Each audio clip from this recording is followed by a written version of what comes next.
Okay. All right. Hi, everyone. Can you guys hear me?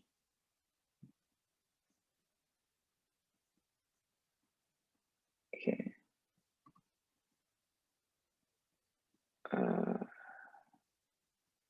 I'm hoping that everyone can hear me. Okay, cool. All right. Hi, everyone. My name is Dami. People call me Dooms. And I will be speaking today on conducting research for inclusion and accessibility. While this is like the core topic for this session, if you have any other questions relating to UX research, product design, or literally anything, you can ask me anything. It doesn't have to be related to this topic.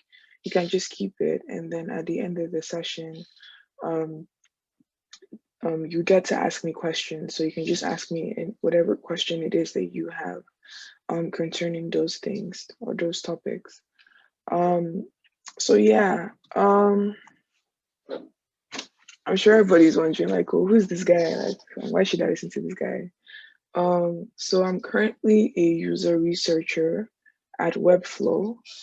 I previously was at PagerDuty, and I've previously worked with some other startups. I've done some fun work for Sandcash, and I've worked with a lot of product designers in different companies. I know I worked with the product designer at forget the name of the companies now, but I worked with a lot of product designers from different companies. Um, how did I get into design? I got into design in unofficially 2016, officially in 2017. In 2016, I just finished undergrad. I did my undergrad in economics, and I was trying to figure out what to do next with my life. Um, and I had a bunch of friends that were software engineers. And so they were always like going for tech conferences and meetups and all those kind of things. So I would go with them because I mean, they're my friends and I didn't have any other friends. And that's kind of how I got exposed to tech. Um, After a bunch of, attending a bunch of conferences, meeting up with a bunch of tech founders and all that, a friend of ours had like an idea for a business, and so we for a product, and so we thought, okay, like let's build it, let's try and figure this thing out, let's try and build something, and we did, but it failed, and we had to kind of scatter the group, and so I moved to Canada in 2016, and I in 2017 I was supposed to start a master's degree in economics, which I started. But then I realized that I don't think this is what I want to do with my life. Between 2016 and 2017, me and some of the guys from that group, we were still talking a lot about tech products. We were helping people, like consulting for people that wanted to start products and all those kind of things. And so we kind of had gained some knowledge about like how to build products and all this kind of stuff. And they would give me like the UX related stuff because they were engineers and I was the only person that was not technical in the group. So they just assumed that I would understand everything. And so after I did that for a couple of months, I realized that, yeah, I think this is what I want to do. I didn't know it was UX until I read a bunch of stuff online and I realized that, oh, okay, this is actually a field. I can actually do this for work, right? And so I started doing UX. And so I decided to switch my master's degree from economics to UX.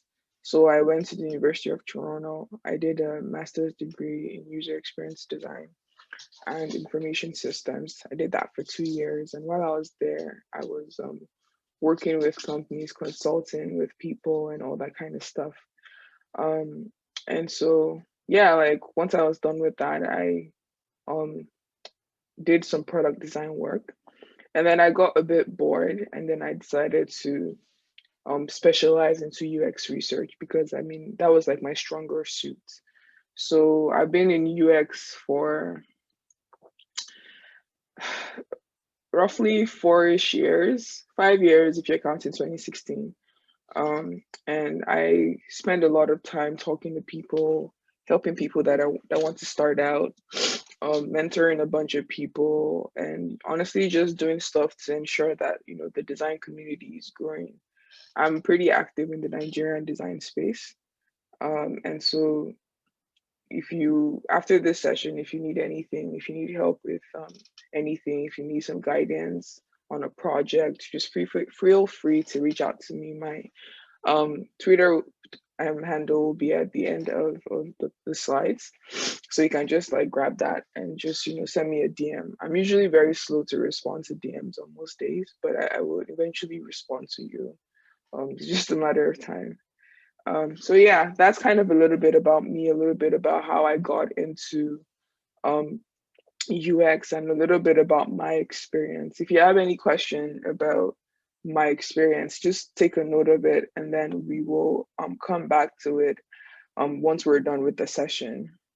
All right. Okay, great. So what's on our agenda for today? Because I'm a UX researcher, I'm going to be talking about things from a UX research point of view. But the beauty of it is also the fact that, I have also been a product designer in the past. So I can really resonate with a lot of things relating to product design. So I can also talk about things from a product design point of view too, if need be, right? So we're going to be talking about user experience research. So when I do presentations, I assume zero knowledge. I assume that like nobody knows anything I'm talking about, just to ensure that everyone is on the same page as we kind of progress to the core topic. So we're going to start from like talking about UX research, why UX research is important, the types of UX research, the common research methods that you would hear and you would see in the industry, what accessible design is, what inclusive design is, the difference between accessible and inclusive design, and how to conduct research for inclusion. And then there'll be space to ask questions at the end of the session. Great, great. Okay. I think I clicked on the wrong button. Just give me 1 minute.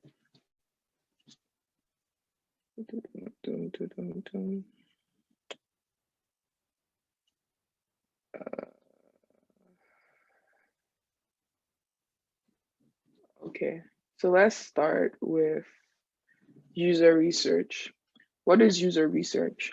So Aaron Baumwick, who is IBM's chief of design, defines user research or UX research. It's the same thing. It's just different ways of calling it. It defines UX research as something that focuses on understanding user expectations, behaviors, needs, and motivations through methodical investigative approaches. The goal is to get insights, and the insights derived from it research are then like used to ensure that all product decisions benefit the user, right? So simply put, research is like UX research is the process of understanding users.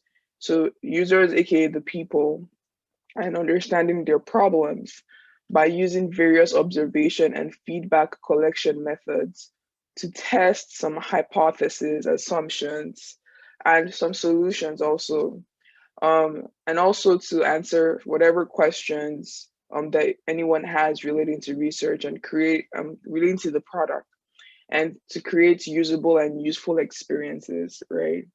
So the understanding users or people part of this entire thing is really about developing an in-depth understanding of people, right?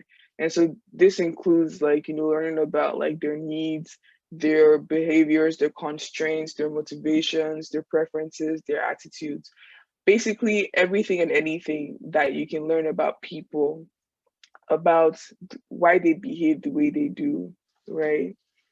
Um, and this is important for one core reason. The core reason why this is important is because it's people that use products, right? So there's a lot of things going on in the world, and there are like a lot of things fighting for our attention. So a solid example of that is, when we procrastinate, we're not procrastinating because we want to procrastinate. We're procrastinating basically because like there's just something else that is more appealing to us in that moment, right? So if I decide to I don't know, watch a series or whatever. Maybe I decide to watch Bridgerton or something instead of working on my homework or instead of working on my work. Um, it's not because of any, the core reason I do that, or I do that is because, you know, to me, Bridgerton was just more appealing at that time compared to the work that I had to do, right? And that just goes to show that, there's a lot of things fighting for the attentions of people. So we have to be very intentional about making sure that our products appeal to them, right? So there are so many products, there's so many things available, and so many ways that people can achieve their goals. So a solid understanding of who it is you're trying to help and what they're trying to do gives you some leverage, right? And it allows you to create the right thing that catches their attention, right?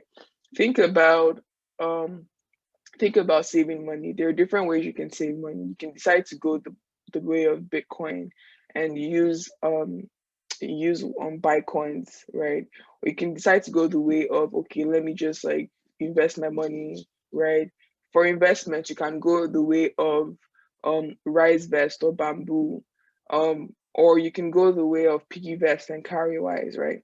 So there's a lot of options. People have a lot of options. So what you're doing in research is trying to understand those people, trying to understand their needs, so that you can create products that would catch their attention. So if I have to do a certain thing, I wouldn't think twice. I would want to use your option as opposed to, I would want to use, for example, if you work with Cowrywise, I would want to use Cowrywise as opposed to using Piggy Vest or using Rice Vest or using Bamboo, right? So you want to make your thing more appealing to people to catch their attention. And for you to do that, you need to understand the people first, right? Right. So why does UX research matter? Right. The first reason it matters, and if this is the only thing that you hear in this session, like I'm okay with it. The first reason why, and the core reason why research matters is because you are not your user, right? You're not the person you're designing for, right? You're not designing for yourself, right? You need to understand that, like, even if you fit the target demographic, you're still not the end user. So you need to talk to the end users to make sure that you really understand their needs, you really understand their wants, and you're able to design something that appeals to them, right? So other reasons why research matters is because it gives you the entire context. It allows you to understand the broader environment of the context. It also allows you to understand the mental models of the users. Mental models, I'm sure you've heard that word, or so I'm going to assume that everybody knows what it is. If you don't, I mean, you can Google it. Okay, let me just define it. Mental model is basically the way people perceive the world, right? So everybody has mental models. An example of a common mental model is, the trash can. When you see a trash can in real life and you see a trash can on the computer, you know that they do the same thing. You know that the trash can on the computer does the same thing as the trash can in real life, right? Because it was designed to match the mental model of the trash can. So you know that if you put a file into the trash can of your computer, you know that you're throwing it away and you're most likely not going to see it again, right? So that's really what that's an example of a mental model, right? So it's just preconceived notions that people have around like the world and around like how they interpret the world at large, right? So another reason why UX research matters is because it allows you understand key terminologies and concepts that could be instrumental in designing products, right, for people. It also allows you to understand user goals, or allows you to understand user pain points, allows you ensure that the product is usable for like the end users, right? It gives you a sort of understanding of first impressions. The same way we as humans have first impressions of people when we meet them.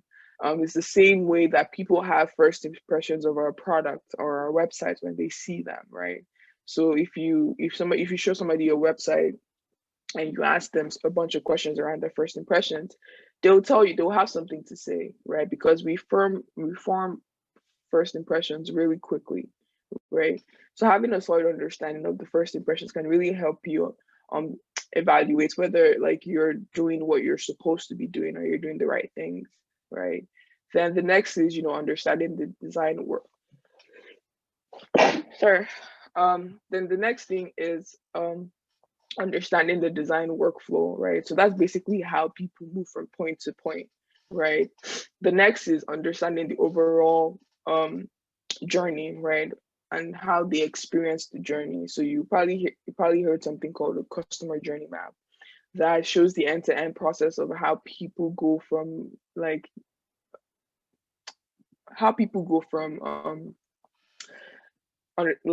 from their needs to their goals being met. Sorry, my brain just kind of went out for a minute, right? So how they go from like being in need of something to like how to when like that need is met, right? And it shows you how they experience the entire thing. So their emotions around the entire thing. So like in the first phase, like how are they feeling? What are they thinking? What are they doing? In the second phase, what are they thinking, feeling, and doing? And it goes like that until they reach the final point, right? Then accessibility, which is something that we're going to be capitalizing on today. It shows you how accessible your platform is, who it's accessible to, and how accessible the overall it is, right? Then the next is productivity or efficiency, right? Shows you how productive or efficient your platform is, right? In the sense of it allows you to evaluate how you're able to empower people to perform their goals and how quickly that happens, right? And it also allows you to understand your target users. Okay. All right, so quickly, types of research. What types of research exist? So I think the way I see this is more of like a categorization as opposed to like a type of research, but there are different categorizations of research, right? So the first and the most common is qualitative and quantitative research. So you probably heard, that quantitative research tells you the what and qualitative research tells you the why, right? So that's basically it in a nutshell, right? So qualitative research usually takes the form of observations, of comments, and thoughts and feelings that allow you to tell a story about your user experience. Quantitative research, on the other hand, is any research that can be measured numerically. So an example would be analytics. Some people would argue that survey is a type of quantitative research. I'm a bit on the fence for that one, but for the sake of this class, I would say yes, it's quantitative, but it can be quantitative in a way, right? So, but I will still capitalize on analytics because that's truly quantitative research, in my opinion. So, analytics like Google Analytics may show you that people are not completing a sign up process or the sign up form, right? But it can't tell you why. Like you wouldn't. There's no way you're going to know why they're not completing that thing. So you're going to be moving based on some sort of assumptions. Like, okay, maybe the reason why they're not completing this is because of this. Maybe the reason is because of that. Maybe, and you're just going to be going on assumptions, right? But with qualitative research, you can ask questions and say, oh, we noticed that like you didn't complete the sign up form. What happened? Like why was that? Like why didn't you complete that process?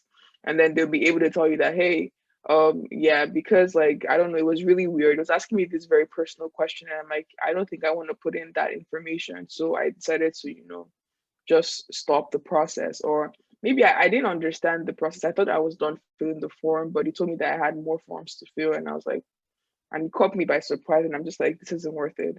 And so I decided to just drop off the process. Like it's during qualitative research that you find out those things, right? And there's a popular misconception that qualitative research is not research because it doesn't have numbers. And that's a lie, right? Research can either be in words or in numbers, right? And there's a blissful state where you can do both, right? Where you can go to your qualitative research and say, hey, what's going on? And they tell you, okay, people are not checking out, their cart for some reason.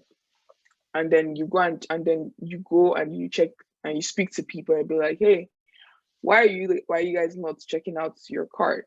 And they're like, oh yeah, well, it's just really confusing. I didn't really understand the checkout process. I thought I was done with the process, but then you brought me back to a page and then I didn't know that I hadn't completed the process. Like, so that like from from that example, you'd see that the qualitative research is what gives clarity, right? Quantitative research will help you identify a problem, right? But qualitative research will help you understand the problem, right? So that's just something worth mentioning. So the next is attitudinal and behavioral research, right? So from the words, you can probably tell what they mean, right? And this categorization of research is based on the means of collecting data, right? So attitudinal research gives you information about people's thoughts, feelings, and opinions about something. But behavioral research is based on observation, right? So it's about people's actions by what they do, right? So most of the time, whatever research method you're using will probably cut across like attitudinal and behavioral, right? So an example is usability testing, right? Maybe you're observing people using like your app or your prototype or whatever, right? But you also get to ask them questions about like their perception, their thoughts, and their feelings. So in that scenario, you're doing both attitudinal and behavioral, right? Because attitudinal covers the or what they say part, and behavioral covers the what they do part, and you're doing both, right? Like you're watching what they're doing, but you're also asking them questions, and you're getting feedback on, you're getting like what they're saying, right? Next is primary and secondary research, right? So this this categorization is based on the source of the data, right? So primary research is original data. You do that by yourself, right? And you do that to understand customer needs and wants, right? So it's just the generic interview surveys, usability tests, and all that, right? Secondary research, on the other hand, is desk research, right? It involves looking through research that people have done in the past, right? That is relevant to the topic. So where in secondary research, you are drawing on an existing body of knowledge, right? So it can be past research that was done by a designer or by a researcher. It can be customer support tickets. I personally love looking at customer support tickets because it allows me understand what people it allows me understand what people are going through per time, right? Um, oops, sorry. Sorry. Can the person with their mic unmuted please mute their mic? Okay, thank you. Okay. So, what was I? Okay, so with secondary research, you're drawing on an existing body of knowledge, right? So I personally love doing secondary research. I do it together. I do secondary research first, and then I do primary research after. So when I'm given a research problem to solve, I would go into the archives, check like for what research has been done in the past, go through customer support tickets. Depending on the product, I'll even go through Twitter and see what people are saying about like the product or about the problem. And then I decide, okay, from what I've seen in all these places, um, we can maybe we should focus on this part of the problem or on that part of the problem. Right. Does the phone not ring out? Right. Daniel, can you mute your mic, please? Okay, it's connected. Oh, thank God. I was telling you. Thank you. Okay. So yeah, that's on that, right? Then the next is foundational and evaluative research. So this categorization is based on the purpose of the research or data collected, right? So in foundational is also called strategic research. It's also called generative research, right? And when you're doing that, to understand a problem space um or help you maybe build on an idea that you have. So maybe you have an idea that, oh, I think fashion designers need a platform to sell their products. That's an idea, right? So you do generative research to try and understand the fashion industry, understand like what fashion designers are doing, understand, how they currently sell their products, who they currently interact with, how they do the interaction, what the entire process is. Like you don't have any solid basis, like you don't even know what to do next. Foundational research helps you better understand the problem space and help you kind of move from the point of idea to having some set of assumptions, some set of hypothesis, and also having like direction on what to do next, right?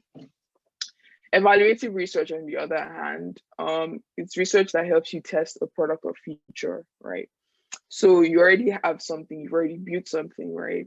So evaluative research helps you test those things that you've already built, right? So an example would be usability testing. Like you already built something and you want people to go through a process, right? To evaluate whether or not it's great, right? So that's an example of evaluative research. All right. So some of the common research methods that we have. So some of the common research methods are interviews. Interviews basically just talking to one person, trying to get a sense of like where their headspace is at on a current on a specific topic, right?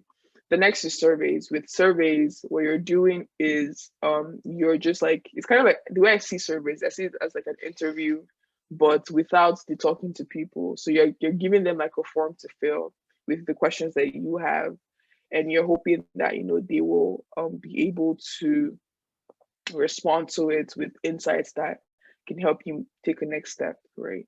The next is card sorting. Card sorting, you're trying to understand your user's mental model around like usually used for information architecture, right? So for navigation and all this kind of stuff, right? Then first click testing is when you try to evaluate like where people click on first. So you give them a task and you're like, okay, can you go about the task? And you check where they click on first, because it's usually a pointer towards like what their headspace is at concerning your product, right? So if you're telling me, oh, can you check out a product, and I'm clicking on the cart, I'm not clicking on the checkout button, you'd see that okay, maybe people like to see their cart first before they check out, before they click on the button, right? So that's just an example, right? Heuristic evaluation is when you go through like a platform and you evaluate based on a set of standards that like has been already given, right? There are a lot of heuristics. I think the most common is Nielsen's 10 heuristics. But you evaluate a site based on those heuristics to see if it matches or if it fails or if it passes those heuristics, right? The entire point is just evaluating user experience and evaluating the quality of the experience that you're giving the users. The next is a focus group. It's kind of like an interview, but we just plenty people. Like you got a lot of people, and then they get to, you ask them a question, and they all get to give like their feedback. I personally hate focus groups. If you talk to any researcher, researchers generally hate focus groups because of the bias. Like there's room for a lot of bias with focus groups, so we really hate it. But we'll do it if we have to do it. The next is participatory design, and that's like when you work with like, and we're going to be capitalizing on participatory design for the rest of the session, right?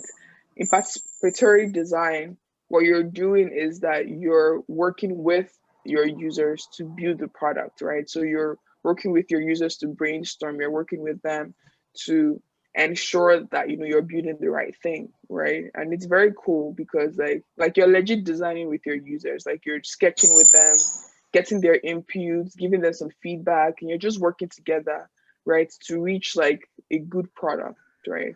And that's basically the method, like a very key method when you're trying to design for inclusion and accessibility, because you cannot assume anything, like because you don't know, like you're not a person living with blindness, so you don't know what it feels like to be blind.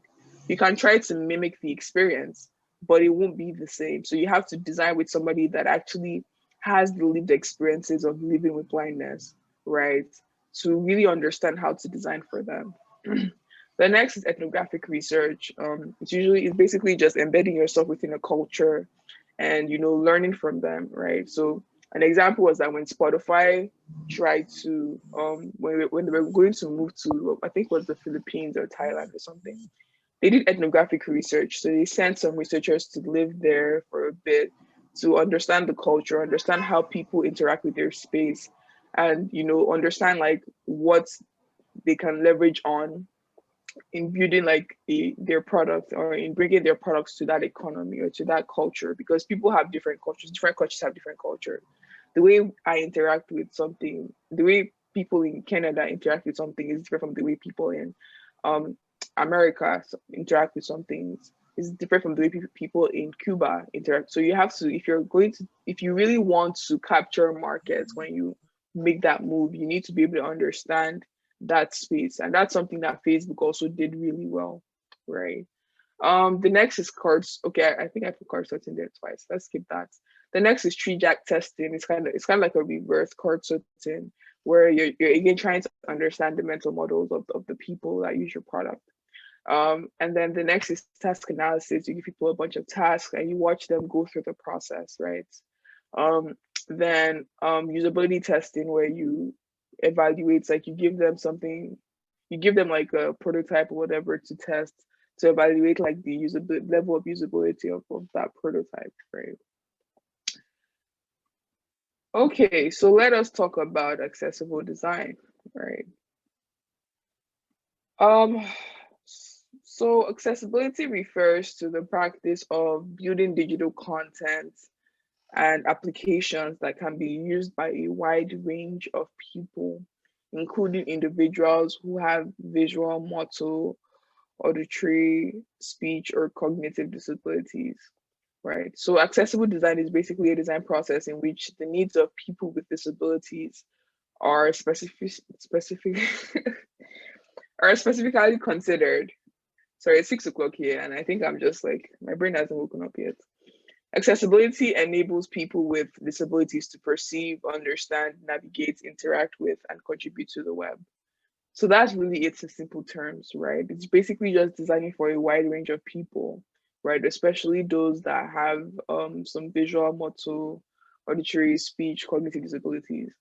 And I highlighted the needs of people with disabilities here because I think it's very important for us to know how to address people living with disabilities, right?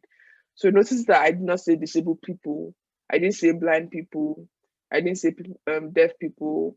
I didn't like those terminologies are not that friendly. You shouldn't be using those terminologies to describe people. Um, the way you address them is as people living with disabilities, right? And it's a more inclusive way to refer to them because it puts their humanity first.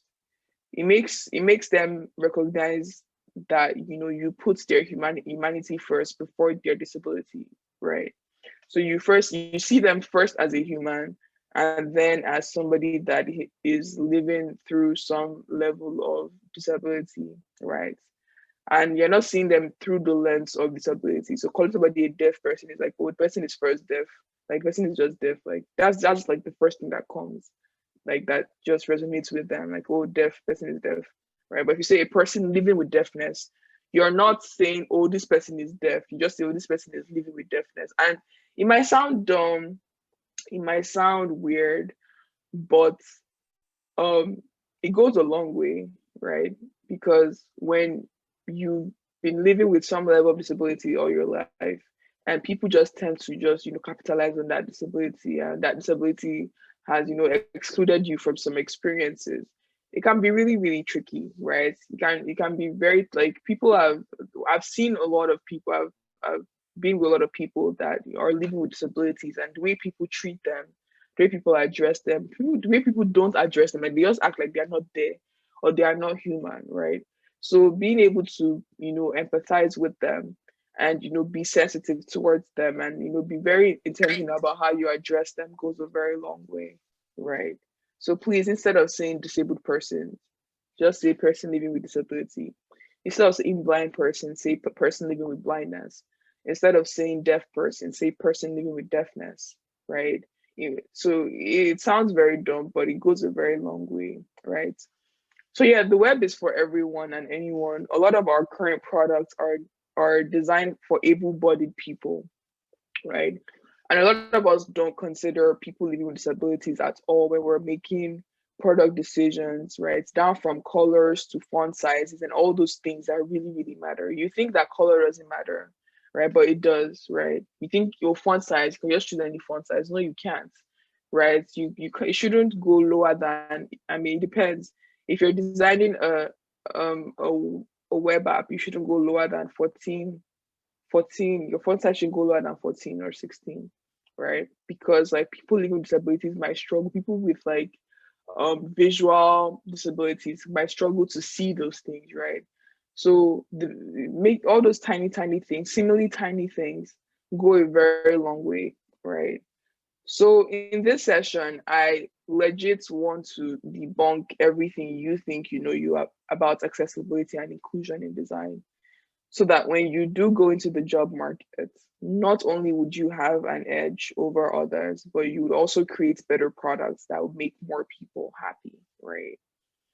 Okay, so I've addressed accessible design a bit. So let's talk a bit about inclusive design. Why is it not moving? Oop, I think I went too crazy. Oh, okay. So some important things about accessible design before we go there. So accessibility does not impede innovation, right? People have this common misconception that, oh, if I start designing for accessibility, there'll be only few things that I can do, and that's very wrong. That's a very wrong way to approach things, right? There's some very innovative platforms that I have seen that have also been accessible to people, right? It doesn't impede it just shows some level of care. And as a designer, care is something that you need to have. You need to be able to empathize with people, right? So you can't be hard guy in design. Like you have to, consider different types of people and different types of experiences. You want to ensure that, you know, everyone is able to use your platform. Because even from a financial point of view, a business point of view, the more people that can use your platform, the more money you make. Because I think I'm jumping my slides here, but I think about 20% of people they have some level of disability or the other. That's 20% of people that you're not making money off of, right? So when you include them in your product, they will patronize your product and you make more money. You increase your customer base, you make more money. And those things are very important. I'm sure Charles addressed some of these things in the business of design. But as a designer, your core focus is not just, oh, I want to make this thing aesthetically pleasing. Oh, I want to, make it very shiny and very nice to look at. That's only one part of it. You also need to be able to understand how um design and business are related, right? Like how your design impacts your business. You need to understand that, right? But that's not my topic, so I'm not going to talk about that. But accessibility does not impede innovation, right? So, some important tips when designing for accessibility: avoid using color as the only visual means of conveying information. An example is that, oh, green for good, red for bad. Like you can use color, but don't let that be the only thing you use to show people like the progress of their action. Make sure you put words there too, right? That can help people with color. Because if I'm colorblind, then I should be green for red and red for bad or something. I don't understand what you're putting there. Like I don't get it, right? So I just think that, oh, just the normal. It will look they'll kind of look, depending on color blind, the type of color blindness, they might look the same to me. So I would miss the message, and if I miss the message, then I'll probably not be using the platform the way I'm supposed to use it. I'll probably make a mistake. I make a mistake that can cost me a lot, right? So make sure you label stuff, right? And I think, okay, that's not here. But make sure you label stuff. Put labels on stuff, right? Or even on your icons. That's another one that I didn't put on my slides. Label your icons. Don't just say, oh, they will understand what this means. They don't understand. Please label your icons, right? It's not going to kill you. It's not going to make the platform less easy to understand or less aesthetically pleasing, right? It's just fundamental stuff, right? Then the next is ensure that there's sufficient contrast between the text and the background. Don't do something crazy like, okay, there's contrast here, so I don't have an example. But don't do something crazy as using a light, like maybe using like your background color is like white, then your text color is like light, yellow, like very, or like cream, or some light shade of pink. Like that's not even to a normal human being, like okay, not normal, but an able-bodied human being. Um that's still, I can't see it, right? Like I would still not be able to see those things, right? So be very intentional about contrast. And if you're struggling to figure out contrast, there are a lot of tools online that can help you, right? You can just Google like contrast checker or accessibility color checker. You would see a lot of tools that helps with, contrast. They help, and they tell you like, okay, maybe the contrast is too low on this page, the contrast is too high on this page, and all that kind of stuff. The next thing is be able to design usable focus states. So a good example of a focus state is, I don't know if you can see my mouse, but the blue stuff under it is a focus state, right? This is like, I mean, I would even say that this, for the button, if you can see where my mouse is at, this is not even a good focus state because it's not really obvious that I'm focusing on that platform. But I would say because they made the mouse have like a blue stuff, I know that okay, if I'm hovering on it, then it's in focus. But they can even make it even more visible that, oh, this thing is in focus, right? So I would even say this is an example of a kind of inaccessible focus state, to be honest. It's somewhere on the fence, to be honest. But I would say it's mostly inaccessible because it's not obvious that it's in focus, right? So focus states matter. When somebody is hovering on something, like is it obvious that they are hovering on something, or are they moving on vibes? Okay, so this is a good focus state, right? Like it shows me, if you can see where my mouse is at, it shows me that like I'm hovering on it, but it also shows me like it's also labeled, right? So I can see okay what it means, right? So it's very obvious that like that's where I'm at, right? So that's just an example of a good focus state, right? The next is alt text. I don't know if you ever heard of alternative text, but with people that are living with blindness and cannot see stuff or watch videos, alternative text basically describes what is in those pictures to them. It describes what is in those videos to them, right?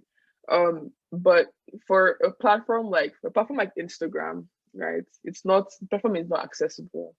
They're currently working on making it accessible, but in its natural state, it's not accessible because if you have any sort of visual impairment, you're not going to be able to see anything. Like you can't see anything. So you have no idea what's on the page.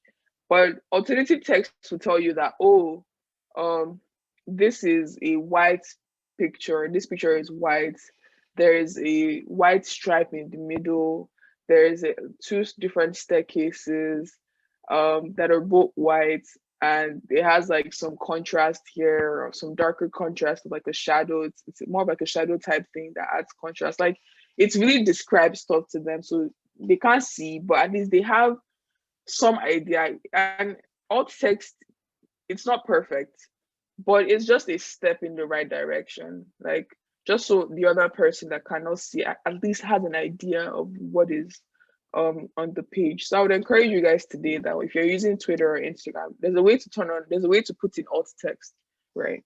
So if you're using platforms like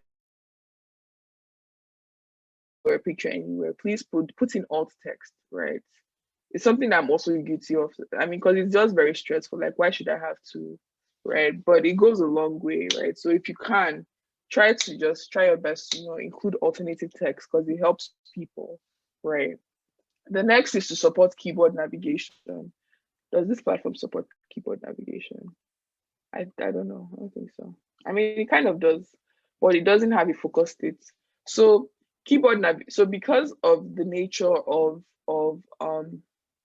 disabilities, um a lot of people use like some assistive technologies. There are people that have motor disabilities, like they can't really control their movements like that, like they struggle to control their movements. They can't use a normal trackpad, right? There's special technologies, assistive technologies designed for them, right? So supporting keyboard navigation for people that cannot afford those technologies, because sometimes it can be a bit pricey, right?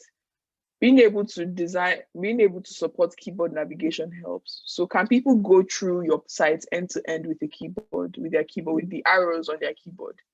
Can they do that? Like, those things are seemingly intense things and seemingly small things, but that go a very long way, right? Then the next is also designed with assistive technologies in mind. Again, especially for people with motor disabilities that can't really, they don't really have use of their hands, or they can't control their movements around their hands, with their hands and even with their body and stuff. There are specific technologies that they use, right?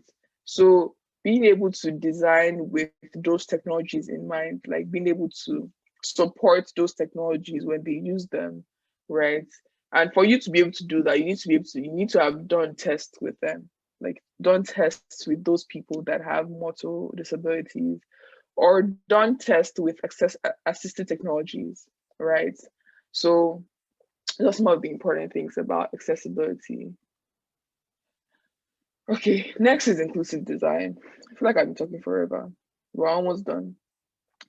Next is inclusive design. Okay, so basically, inclusive design is a design methodology that enables and okay, let me take a step back. Okay, so OCAD's IRDC is the Institute for Research and Design, Inclusive Research and Design Commission, I think. I forget what the C is. They define inclusive design as design that is inclusive of the full range of human diversity with respect to ability, language, culture, gender, age, and any other forms of human difference, right? So they further point out that a mass solution does not work well. Optimal inclusive design is best achieved through a one-size-fits-one configuration. So basically customization, and or flexible or adaptable systems, right? So basically, inclusive design is a design methodology that enables and it draws from a full range of human diversity, right? So human diversity here could be it could be living with like a disability, but it could also be culture, right? Like it could be gender, like because people have different preconceived notions about different things, um because of some different demographic information. People that are within the ages of 18 to 29 see the world differently. Actually, 18 to 25 see the world differently than people that are between the ages of 25 to 29. People between 30 to 30 to 39 see the world differently than people between the ages of 25 to 30, like 29. That's kind of how the world is, right? So people have a lot of different preconceived notions about things, right? Even genders, tend to see things in a different way. Males tend to see things in a different way, right? Um, Culture, again, Africans can tend to see things in different way. Even within Africa, like South Africans approach things in a different way. People from Botswana approach things in a different way. People just do different things, right? So being able to design for the full range of the human diversity, right? That's what inclusive design is about. It's basically about ensuring that nobody is left behind, right? Nobody is left, unattended to or unconsidered in the design of product, right? So designing inclusively doesn't mean that you are making one thing for all people. What it means is that you are doing, so what you're doing basically is that you're designing a diversity of ways for everyone to participate in an experience with a sense of belonging, right? So currently a lot of people are unable to participate in aspects of society, both physical and digital, right? And honestly, people that are living with disability, they're just one part of that entire bucket, I would say, right? And honestly, like it's not a good thing. It's not a great thing, right? So understanding why and how people are excluded gives us like actionable steps that we can take towards making sure that everything is inclusive, right? Okay, so let's quickly talk about the dimensions of inclusive design? Okay, so the first is to recognize diversity and inclusiveness, right? So inclusive design keeps the diversity and the uniqueness of each individual in mind. As individuals, so as people like spread out from like the average persons, right? The average is like the people that we generally design for, like, okay, who's the average user? Like that's what you'd hear a lot in industry, right? But a lot of the people outside that average are forgotten or are forgone in the process. So as people spread out from the average persons, the needs of individuals at the margins become more and more diverse, right? And that only makes sense, right? So what this means is that, mass and segregated solutions do not work well, right? Because they are basically unsustainable. They are unsustainable. I don't think unsustainable is the word. They are not sustainable. They're not sustainable economically and technically, right? So the optimal design is best achieved through a one size fits one configuration, right? So to make things inclusive, flexibility is key, right? So flexibility is very important. People need to be able to um, adapt the solution to fit their specific needs, right? But that doesn't mean that the system will be making the choice for the user. System doesn't make the choice for the users, right? The users are the ones that make the decisions on how they want to interact with the system based on who they are and what they prefer, right? I hope that makes sense to somebody here. The next is inclusive tools and processes, right? So the process of design and the tools used in design, they need to be inclusive, right? So ideally, inclusive design teams need to be as diverse as possible, because you can't have people that, like, a team that is not diverse designing for diverse people. The inclusive design starts from within, right? It starts from your team, your design team. It starts from your organization. How diverse are the people in your organization? Are there just people from one tribe, people from one area, like, or are there people that have lived different experiences across different organizations or different countries or different cities? Like, those things go a very, very long way, because with diversity of people comes the diversity of thoughts and diversity of tools and of processes, because they can bring something that they learned somewhere else, somebody else will bring something they learned, figure out how to make it work, right? And then they'll create this entirely new thing, right? So diversity is very, very, very important, right? So as I said earlier on, participatory design is generally a good tool or a good practice when designing for inclusion, because it supports the ethics that says, oh, nothing without us, nothing about us without us, right? So you're not going to do something about somebody without the person. You're going to include the person in the process, right? So basically what that means is that the excluded persons are part of the design process, right? They are part of creating a solution with you. They're part of ideating. They're part of thinking through the problem, and then they're part of creating a solution. Because who better to design for inclusion than the people that have been excluded? Because they know what it feels like to be excluded, and they know how they want to feel. They know some of the things that can make them feel more included. So they would give you some ideas that you most likely would not have thought of, because you don't resonate with their experiences, right? Then the next is broader beneficial impact. So inclusive design recognizes that design occurs within a complex adaptive system of systems.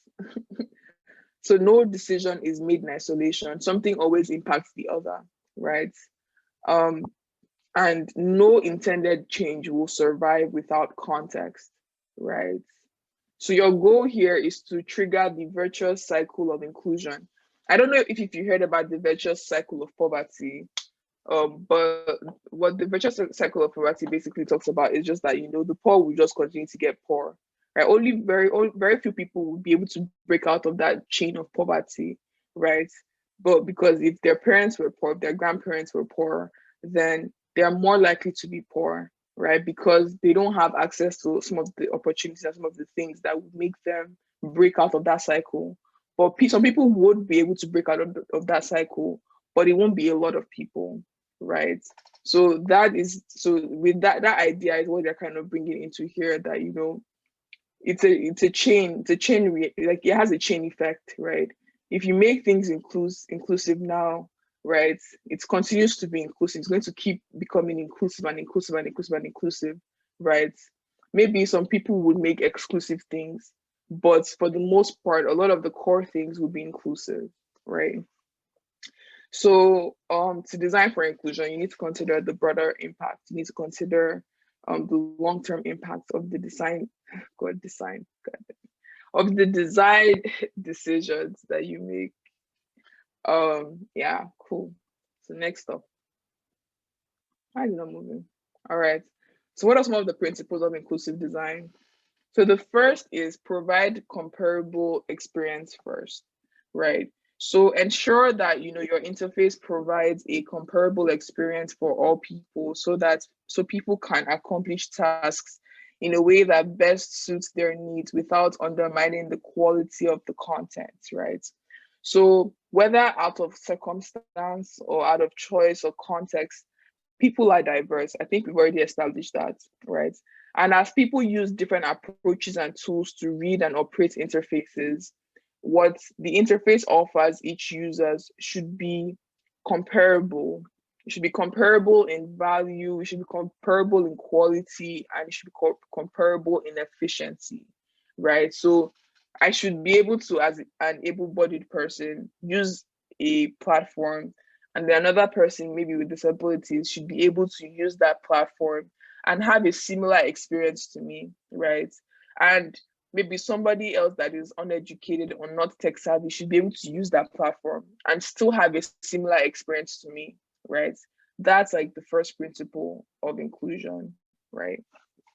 The second principle of inclusion is give control, right? So people should be able to access and interact with content in their preferred way. So this basically means that you have to be intentional about not suppressing or disabling the ability to change something like a standard browser or platform on platform setting like Zoom or orientation or size or content, like those things. Like you need to give people the freedom to choose how they want to interact with your platform, right? Do they want to use the home button to get to the home page, or do they want to pinch to get to the home page? Like give them options and let them choose what way works best for them, right? The third is offer choice, right? So consider providing different ways for people to complete tasks, especially those that are complex and non-standard, right? So you can't assume that, oh, this person would want to complete this task this way, right? So you need to give them options, right? An example would be like a list view versus a gallery view, right? You can't assume that, oh, everybody wants to see this thing as a list, right? You should give them options to maybe see things as a gallery or see things in a different way, right? But just give them a choice. Let them have a choice on how they want to see things, right? Or another thing like dark mode and like day mode or whatever. Like, you can't just assume that, oh, everybody wants to see this thing in dark mode. Give them a choice. Let them choose which works best for them. Do they prefer a dark mode? Do they prefer a day mode? Like whatever mode they prefer, let them choose, right? The next is consider situation, right? So make sure that your interface delivers a valuable experience to people regardless of their circumstances, right? So people use your interface in different situations, right? This context could be physical and not non-physical, right? So a physical example, maybe people that are first-time users, or non-physical example, people that are maybe first-time users, or maybe people that are established users, people that are using your product at home, people use your product at work, people using your product under pressure. Like all those things are situations, right? They are context and they have impact on the way people interact with the product, right? So people that are maybe some people that are currently living with disabilities, right? If you don't consider them, if you don't consider their situation when you're designing, then they're going to run into issues. And if they have disabilities or if they're living with disabilities, and then there are also other issues, like maybe somebody living with disability that's the first time user, they're going to have double the issues, right? So you need to consider the situation. For apps, a good thing that I think that is not considered enough is sun. What happens if somebody wants to use your platform and it's sunny? What happens when they're using your platform during the winter? Like people don't, it sounds very dumb, but people don't really think about these things, right? Like these are like important contexts that are, forgone when you're designing things. And I think that they are very, very important to consider. Okay, so the fifth one is be consistent. So use familiar conventions and apply them consistently. Okay. So people already have mental models, as I talked about earlier on. Everyone has mental models, right? So borrow from those like mental models, basically, borrow from some well-established patterns, right? There should those patterns, those mental models, they should be used consistently within the interface to reinforce their meaning and purpose, right? That's like an example is that you see a trash can somewhere, like any irrespective of where you see a trash can, you know that what it means is that like if I click on this trash can, if I put anything into the trash can, it's gone forever, right? So that's consistency. Like, so if I'm going to a platform and then I see a trash can on their platform and I put something inside and it checks out, I know that there's a problem. Like that's not a checkout cart, right? That's a trash can. Like I threw it away. I didn't say I wanted to pay for it, right? So consistency is very, very important, right? People already have some certain mental models. Align with those mental models, right? You don't need to teach them every single thing. Every single thing doesn't need to be new, right? Align with some mental models and decide on what you need to teach them. Teach them new mental models that are substantial, not done things like, oh, changing what the trash can does. That doesn't make sense and it doesn't provide any sort of value, right? Then the sixth is to prioritize content, right? So help users focus on core tasks, features, and information by prioritizing them with the content and layouts, or within the content and layout. So information architecture, content hierarchy and structure are very, very important because people interpret things in those lights, in the light of hierarchy, in the light of information architecture, like how you structure things, like what your labels are, how you structure content, right? So you need to be very intentional about the way you structure things. You don't just put anything anywhere, do anything anyhow. It doesn't work like that, right? So if you're having a lot of information, make sure you structure it in a way that is easy to comprehend. Make sure you structure things in a way that shows, okay, this information is more important than this, right? Focus on this first and then focus on this later. Do you get? So that's very, very important. Okay, then the next is add value, right? So consider the value of features and how they improve the experience for different users, right? So features should add value to a user experience. You're not just putting features for the sake of it, like, oh, let's add this feature. Oh, it'd be cool if we add this feature. Oh, this feature is going to be amazing. Like, you don't do that, right? You add features because they add value. And even as a designer, you shouldn't be thinking in terms of feature. You should be thinking in terms of value. How can I add value to users? Like, what things can I add to this platform that will add some sort of value to users? That's what you should be thinking about, not, oh, what feature can we add, right? A designer's job is to problem solve. A designer's job is to think up innovative ways of finding solutions to problems, not telling the PM that, oh, we should have this feature, we should have that feature. You don't think in terms of feature, you think in terms of problems and solutions, right?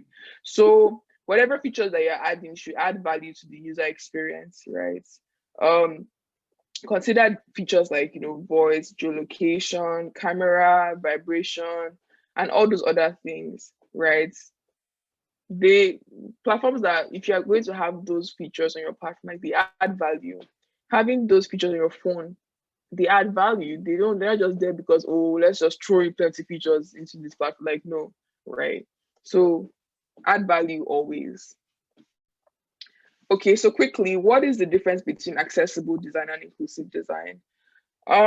Inclusive design is process-based, right? So accessible design focuses on the outcome or the end result of your design project, right? So it's based on accessibility guidelines. I don't know, I don't think I spoke about accessibility guidelines, but there's this really popular one called WCAG.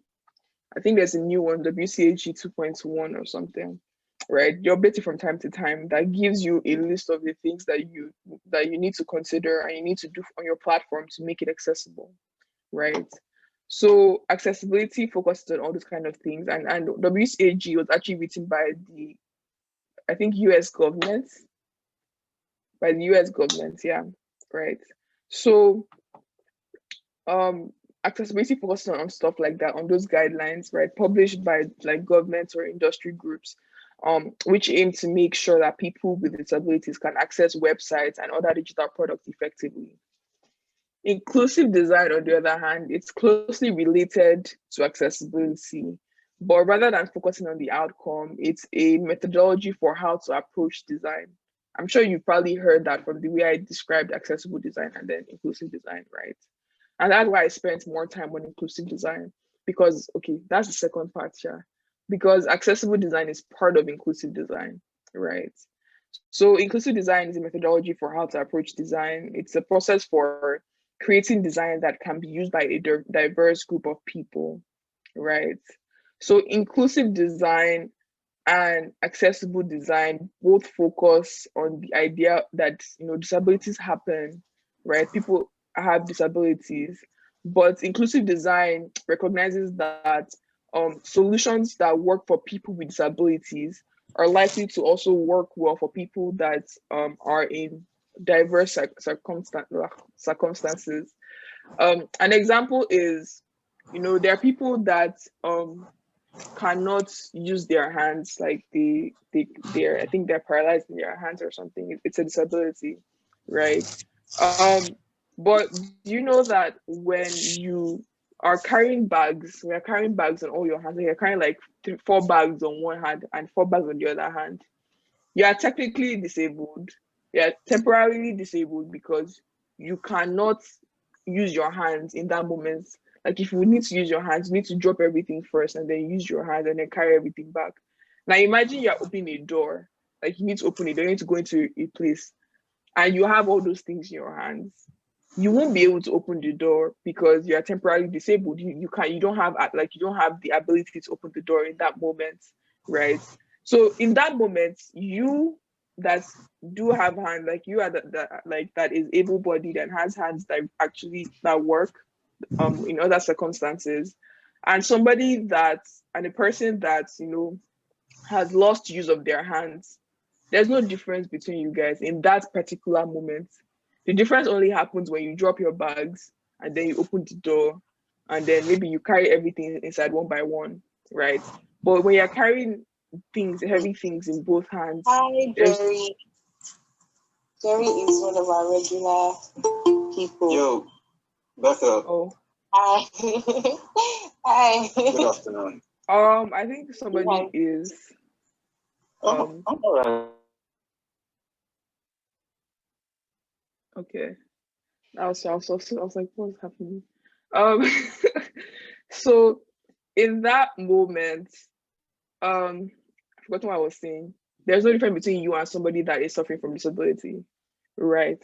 So I think it's very, very important for us to acknowledge the fact that, so if you're designing inclusive, if you're designing for people, considering like those kind of situations, if you're designing inclusively, I lost my chain of thought, sorry. I'm trying to get my chain of thoughts back, but I've lost it.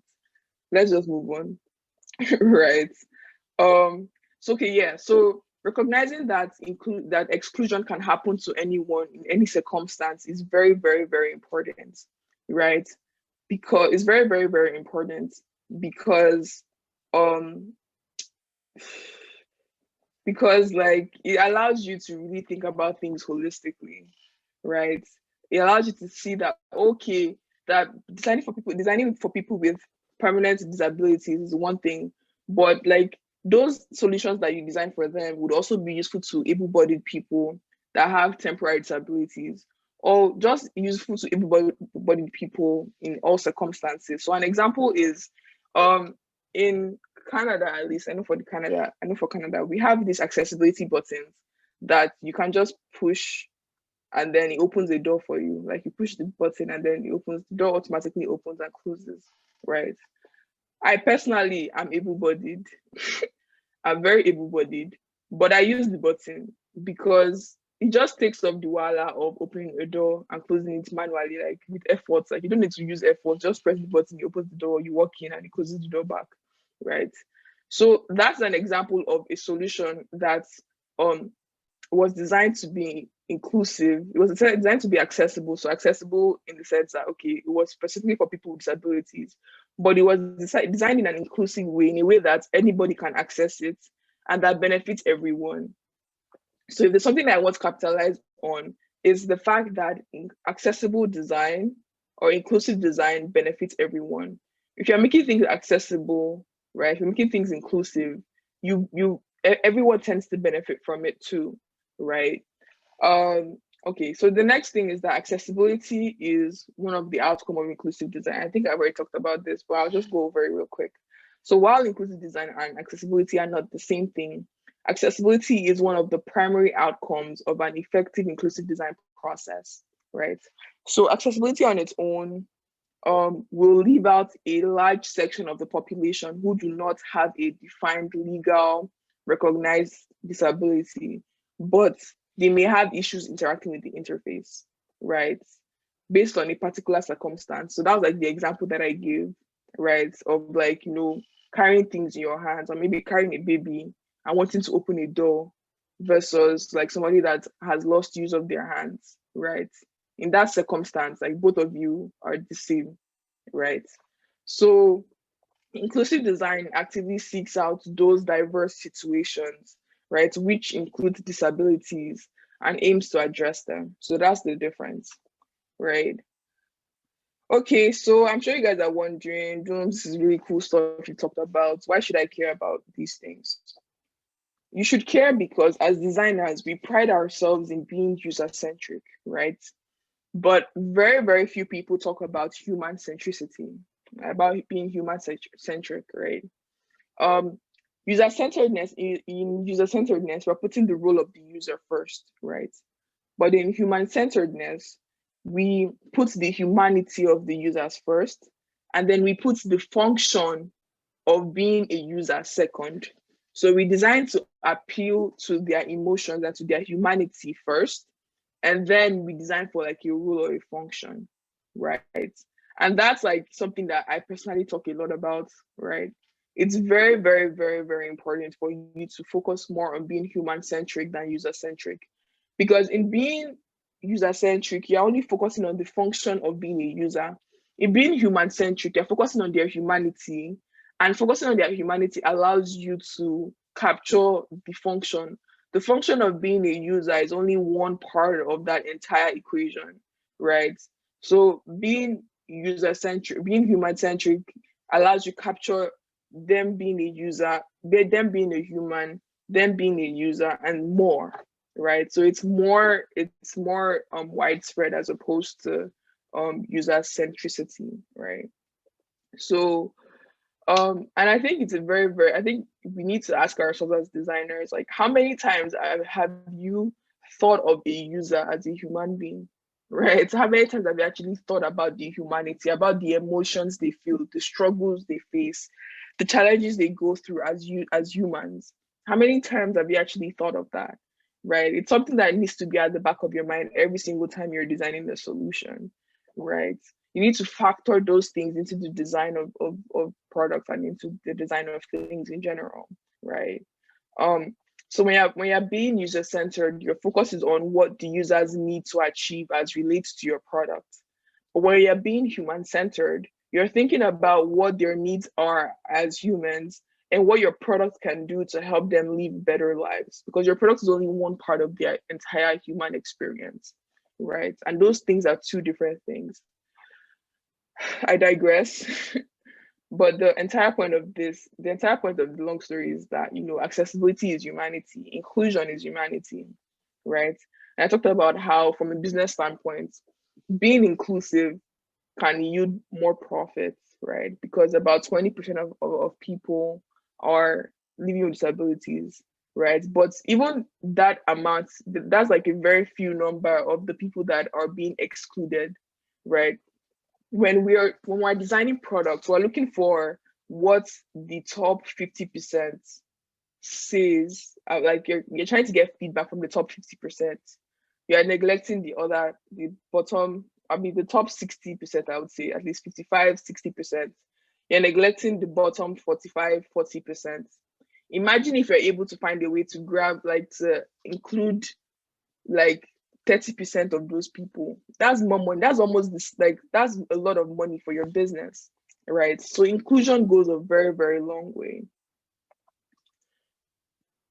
And again, caring about accessibility and inclusion benefits everyone, not just excluded people or people living with disabilities. I think I've already talked about this, so I'm just going to breeze past this. So quickly, tips for conducting inclusive research. Don't see accessibility or inclusion as a feature or as an afterthought. Build it into the product from the beginning. And I think that that's one of the reasons why I was very excited to teach this session, because you guys are like younger designers. You're just starting out in the industry, right? A lot of you are just starting out in the industry. If you're moving into the industry with this mindset of inclusion, you're going to be building products from scratch that factor in all these things. And if you're doing that, then it's going to provide a lot of value for you and for your organization, right? So don't see inclusion as like a feature that you add after. I don't see inclusion as something that is oh, you've built the entire product and you're like, oh, okay, we finished building this entire thing. So how can we make it accessible? Or how can we make it inclusive? You don't do that. You start talking about it and start thinking about it from scratch, from the beginning. When the idea comes, you're thinking, okay, this is great. How can we factor inclusion and accessibility into each step of the process, right? Then next is read the WCAG. I talked about it. It's the web something accessibility guideline. I forgot what the C means. I think web compliance. Google it, it's online. Read it. It gives you an idea into what you should be thinking about as a designer with regards to accessibility. Then the next, be intentional about the composition of your research participants. For you to build an inclusive product, you need to have inclusive people on your team, but you need to have like a diverse amount of people on your team or a diverse population on your team. But you also need to speak to diverse people, right? So you're not speaking to the ideal user all the time. You're taking 1 or 2 times to speak to like people that are not considered the ideal users, right? Like how many males, how many females did you speak with, right? Because all those things matter. How many people within a certain age group or age bracket did you speak with, right? Did you just speak to only younger people, or did you just add some more mature people to the mix, right? All those things are very, very important. You don't just go and just do research to anybody. You need to be very, very intentional about the composition of the people that you're doing research with. The next is test your colors, font size, and buttons for accessibility. There are a lot of tools out there that can help you identify whether or not your platform is being accessible. That can help you identify if your contrast is enough, if you're choosing the right colors, if your font size is too small. So use those tools, right? Next, conduct research on people with disabilities and other excluded people. Again, like make sure that you're talking to people, like at least one person, right? If you're doing research with 5 people, try your best to speak with at least one person that is living with a disability. It could be there's a lot of disabilities, right? So you have like a wide range of people to speak to, but speak to at least one person, right? Then next is that the processes are iterative, right? So don't stop talking to your users. So don't talk to people, don't talk to a diverse population for only one study, and then for the rest of it, it's just vibes, right? You need to make sure that you're talking to it's continuous, right? The same way design is iterative, it's the same way that inclusive design is iterative, right? You continue talking to people, right? You continue improving upon like your existing methods, right? The next is that context is key. Context is everything. So make sure you are able to identify context, right? And able to use that to your advantage. Then next is to be very, very sensitive, especially when you're conducting research. You need to be very, very sensitive. That's why I say you need to use terms like, oh, people living with disabilities as opposed to disabled persons. You need to ensure that you're checking up on the person at all time, like checking up on how comfortable they are, right? It's better to ask too much than not to ask at all, right? So you ask, oh, how are you feeling?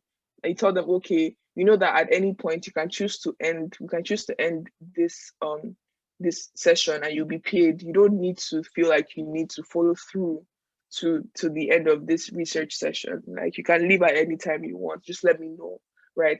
You want to make them feel comfortable. You want to make sure that they are able to trust you and trust that you care about them, because a lot of them have trust issues, right? Even a lot of excluded persons have trust issues because like society treats people like trash, right? Society has treated people, especially people with disabilities, society has treated them like trash, and sometimes it affects their confidence level. So showing them that you genuinely care about them goes a very long way, right? So with that, I'm going to leave you guys with this quote by Diane Richler. She said, inclusion is not a strategy to help people fit into the systems and structures which exist in our society. It's about transforming those systems and structures to make it better for everyone. Inclusion is about creating a better world for everyone, right? And that's like the end of my session. But before I open the room for questions, I want to say something real quick, because you guys, again, are younger designers breaking into the industry. I want to give you 6 things that would really, really help you master your craft as a designer. The first thing is to read. Read, read, read, and read everything. You can never overread, right? A lot of designers don't read enough. And a lot of the people that I mentor or that I have the privilege of advising, I tell them, like, read, like, if you're coming to me, you know that I'm going to give you stuff to read and you have to read it. If you don't read it, then I see that like you're not serious, because I know what I read, right? I know what I've read in the past, right? And I know that it's been very instrumental in bringing me to the point where I currently am. So you need to be very, very like studious. Is that the word? As a designer, you need to read. I read a lot, right? The next is to talk to more experienced designers. Spend a lot of time interacting with people that are more experienced than you, people that are at higher levels, people that you admire, right? Seek them out, ask them questions, right? It goes a long way in helping you figure out how to do things better. The next is to take courses. So, I mean, you're currently taking a course, but once you're done with this program, that's not the end. You don't just stop and say, okay, I've done this program, I'm not taking any course again. Like I take courses, right? I take classes, whatever I can do to just keep learning, I just do it, right?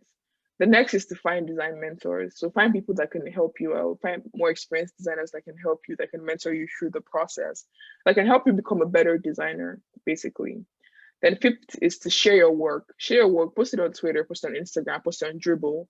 Put yourself out there, right? A lot of younger designers are scared because they don't know what people are going to say. Like, oh, they're going to say, like, I don't know. Maybe you're still feeling like, oh, you don't know what you're doing.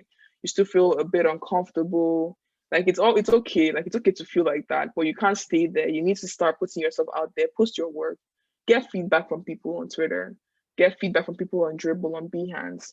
Right, put your work out there, right? It even helps with spreading your name too. It helps you get gigs, like contract gigs. I know that a lot of people will have full-time jobs and stuff, but like having a contract gig on the side doesn't stop you from doing your full-time job, right? Just getting extra money on the side too. And the easiest way to do that is to put yourself out there. To get to those gigs is to put yourself out there, right? Then 6th, last but not the least, remain teachable. Don't ever get to the point where you feel like, oh, I know everything. You don't know anything, right? Like you know nothing, right? And assume zero knowledge at all points. Never ever get into a meeting or a conversation, or like never get into a place and think, oh, I know all these things they're talking about. Always make yourself, always ensure that you're open to learning new things. And if you know something already, make sure that you're open to improving your knowledge on that thing, because you can never know everything and you can never know something to the end, right? So be very, very open and be very teachable, right? So with that, we've come to the end of my session. Thank you so much for the opportunity. I've said a lot of things, but does anyone have any questions for me?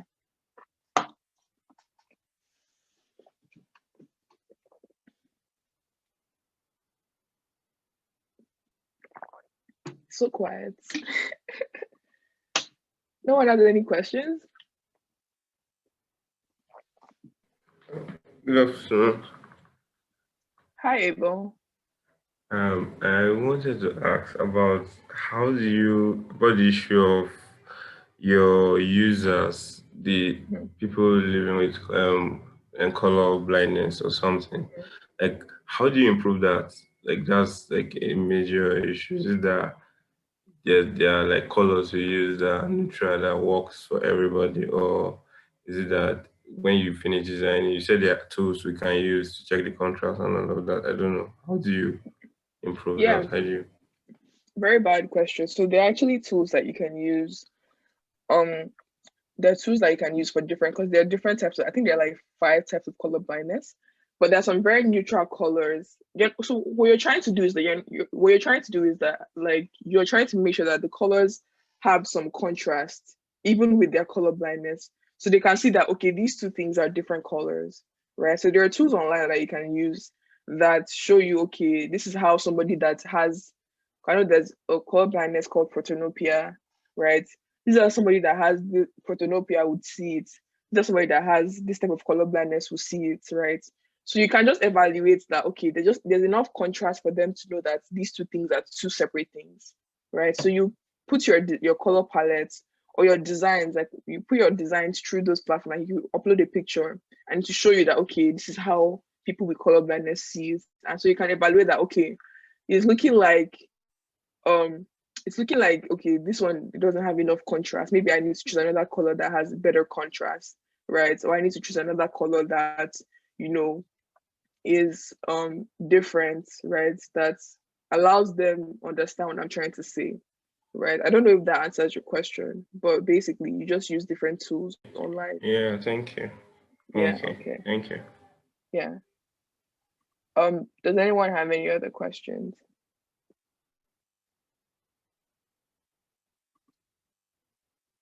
It doesn't have to be related to this topic. You can ask me anything.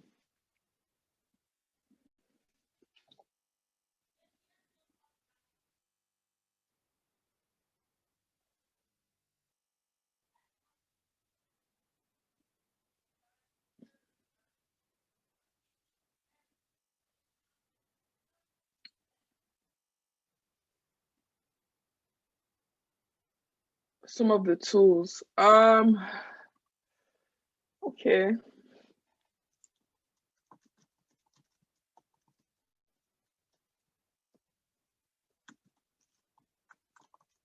I hope you guys can still see my screen.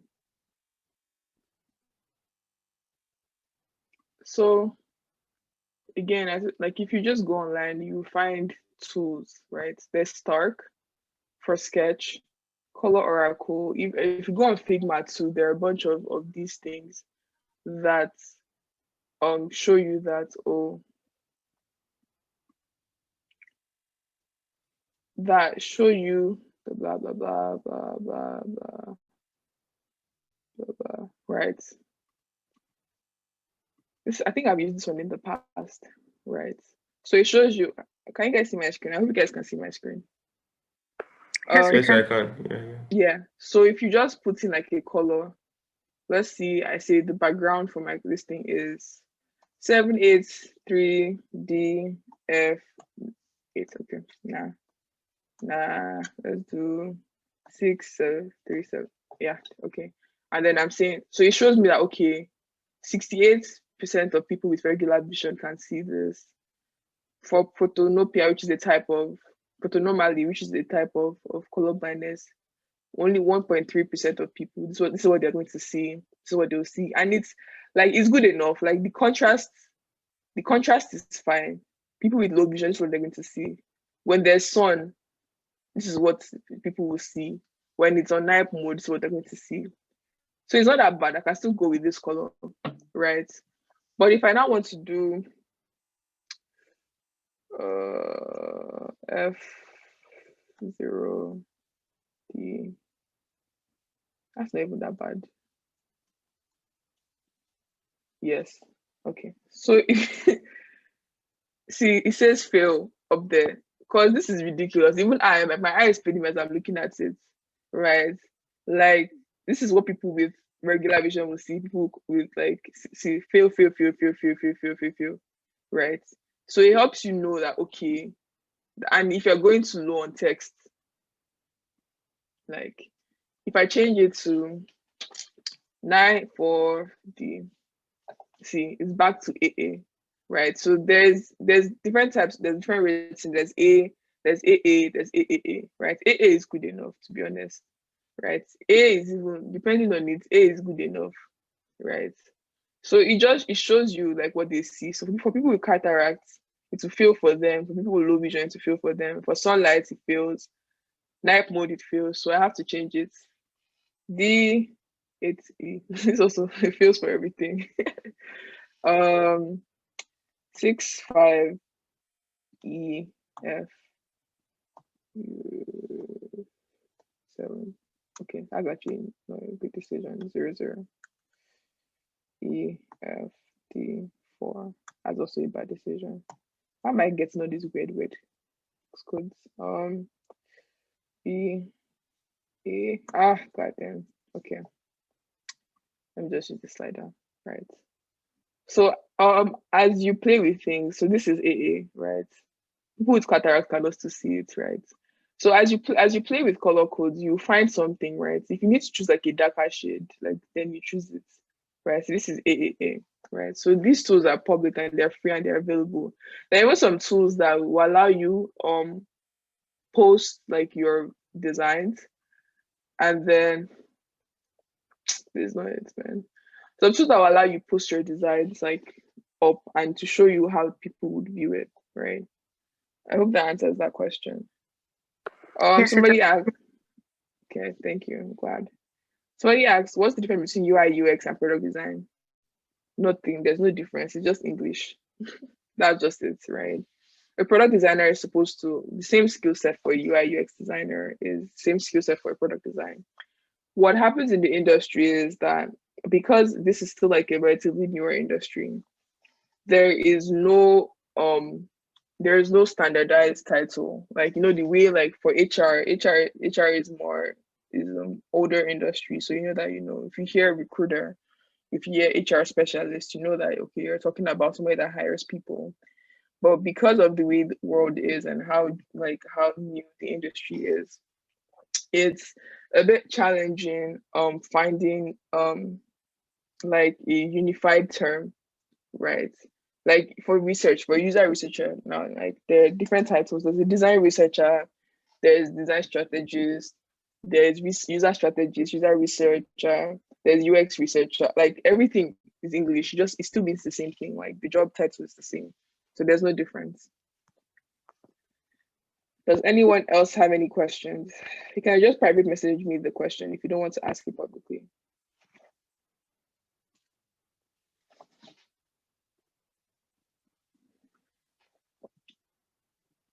No one has any questions about research, about working as a researcher, about anything?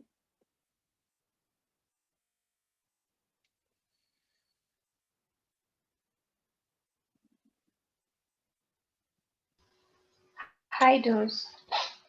Hi, peace. Thank you so much for the session. It was really enlightening. I always have this question about when they talk of user research or UX research generally, they always talk of making your thought process, sharing your thought process with that's how they always put it, like your thought process should be very visible, like whoever is in reporting your your findings and all that. And I'm never really sure what that means. Like, okay, how am I supposed to report my findings? How am I supposed to show that exactly? And I'm never really sure how to go about that. That's a very, very, very important question. Thank you for asking that question. The short answer is that it's just English. It's honestly just English. I guess what they're trying to say basically is that you should be very intentional about how you report research findings, right? So you should just be very transparent about like how you arrived at the assumption. You should be able to explain that, okay, I saw this in research. I spoke to these people and they said this, and then I spoke to some more people and then they said that, and then I spoke to some more people and then they said this, and I said, okay, I put everything together and I'm like, okay, I found some patterns, right? Like I found that maybe a large number of like everybody seemed to complain about payment, about how like the payment process, right? So I delved deeper and then I saw that, oh, like this person's complained that, the payment process was a bit confusing.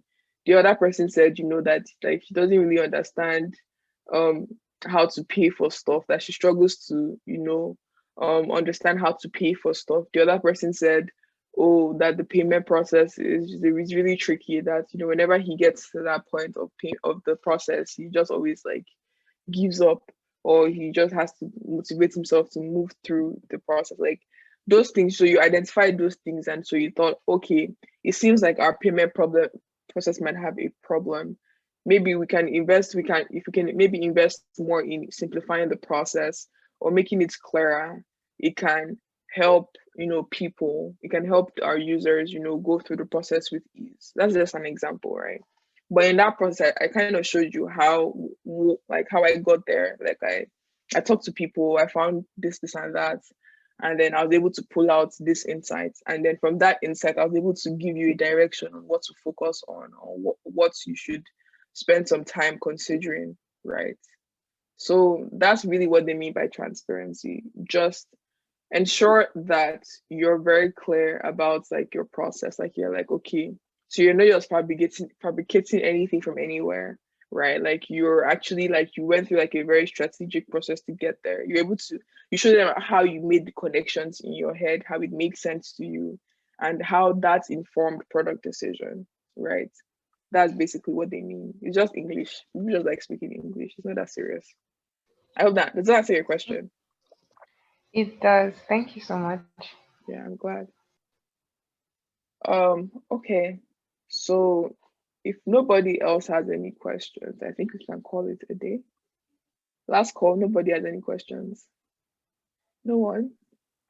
Sorry, I didn't get your Twitter handle. I saw it. I saw it there, but I didn't. Long Okay, live thank you. Dami. Okay. Okay. I wish I came with questions now. I come with questions now. Hi, George. So, Oh, I think I'm struggling to hear you. can you hear me now? Yeah, I can hear you now. Okay, so I said I'm a webflow person. I use webflow,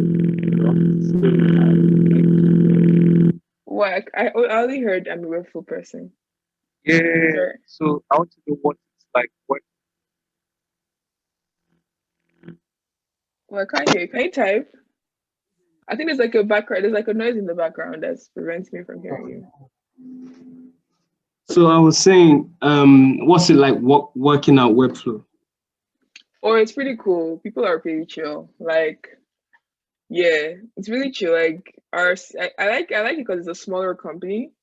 So I think we're only about 200 people, which is, I think that's like this. Okay, excluding the startup I worked at briefly, that's like the smallest company I've ever worked for. So like our CEO is so accessible. Like, I can just like Slack my CEO, right? And like I basically see him every week.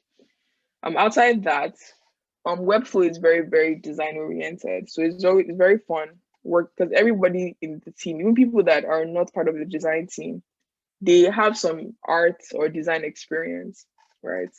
So it's a very, very creative company. Like people just create stuff and do stuff, and it's pretty cool. So yeah, like working at Webflow is a lot of fun because they're currently at the stage where they're trying to expand. They're trying to expand the product, trying to expand functionality, trying to expand our like reach. So it's very, very nice. It's very, very nice just being part of that, being part of like those decisions, right? Conducting research and figuring out ways to help the company grow and all that, right? So there's a lot of cool stuff happening. We're going to announce something tomorrow. Today's 27th. Oh, I think it's today. We're going to announce something today that I feel like you like. And there are a lot of cooler stuff coming in the pipeline.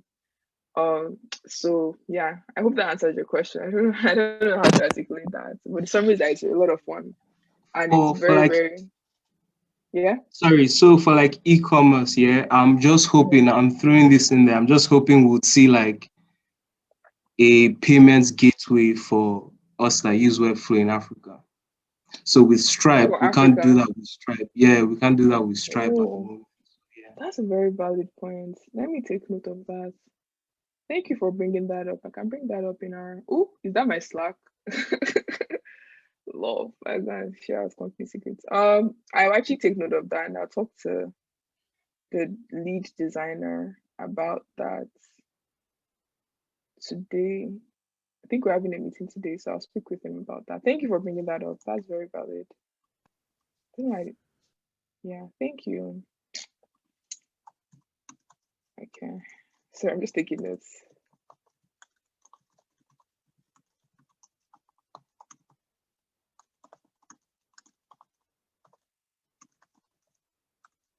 I think they might be holding off on that though, because Stripe just acquired Paystack, so I feel like Stripe might just expand their suite. We're unsure about for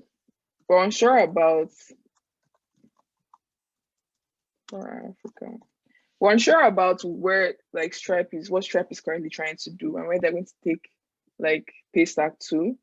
So I think but I think it makes a lot of sense to at least have something pending the time that Stripe figures out what they want to do with Paystack. So I'm actually going to talk to my manager about this today. Thank you so much for your feedback. Does anyone have any? I think we have 1 minute left, but does anyone have anything else? Any other questions or any other suggestions or comments?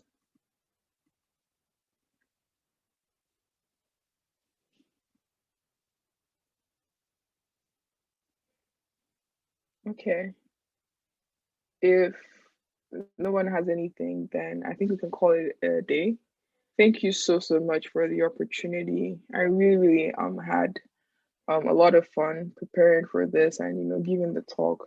I really hope that this was able to help somebody here. And if you have any other questions, if anything comes up along the way, please don't be a stranger. DM me, send me a message, reach out to me at any time, and I'll be sure to respond.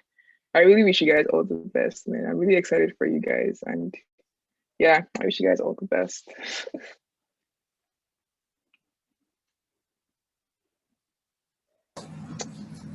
Thank you very much, Dami. I'm sure everybody enjoys this session. Thank you so much. So if anybody has questions, we'll be sure to have them reach out to you on your social media platform. Is it okay for them to reach out on LinkedIn as well? Yeah, reach out to me. But the thing about LinkedIn is that the response time might be a bit slow. So if you want like a quicker response, like just reach out to me on Twitter. But if you reach out to me on LinkedIn, it's fine. My full name is Dami Oludumila. So yeah, don't be a stranger. All right. Thank you so much, Dami. Yes. All right. Nice having you here, and we enjoyed the session too. Thank you very much. All right.